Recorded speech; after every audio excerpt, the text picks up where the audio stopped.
Hello, this is Dow Coates, and for today's Design Pattern Tuesday, we're going to be talking about the adapter pattern. So the adapter pattern, we're going to showcase a real-world example where we have an e-commerce system and we're trying to integrate two different payment gateways, PayPal and Stripe, that have incompatible APIs. And the reason we use adapter patterns is so that the underlying service or the code that we want to use doesn't have to understand the implementation details of PayPal versus Stripe. It's just an agnostic thing. The way we do this is we have an iPayment processor. This is the target interface. So our app is expecting these things. But PayPal and Stripe are going to have different implementations. So then in the checkout service, you just have a payment processor, and then to complete the order, you just call process payment. That's it.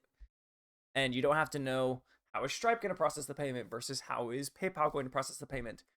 So in this example, just a little demo that Copilot wrote for the program, you have two different checkout services with an adapter over the SDK. So the real meat of the adapter pattern is the underlying service that needs to be wrapped, needs to be inside of the above.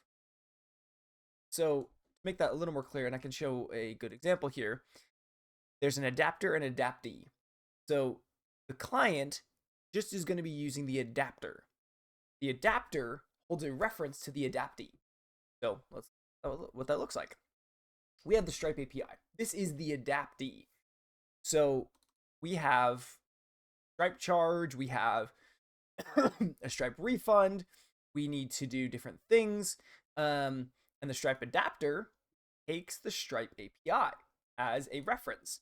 So then when you process payment, in this case, Stripe takes in cents and dollars. I don't know what Copilot said, but basically, when you take in a process payment of this method signature, it can do other things. So you create a charge with the cents and the currency, and then this is the way Stripe does process and refunds. While on the other hand, the other adaptee, PayPal's legacy SDK, takes in amount USDT and a buyer's email. And then it needs to return a specific GUID to return the payment. And the refund, in this case, is a dummy method. So in this case, we're assuming a USD conversion. So we make a payment. So it's a decimal to a double and the customer email. It doesn't actually use the currency because the SDK only supports the dollar. So we can do other things here, like if currency is not, right? And then have extra things on top of that. So, in this case, you can never pass in the euro or PayPal in this case. So that's the adapter pattern. I want to keep it super simple, but just know that there's two parts to the adapter pattern: the adapter and the adaptee.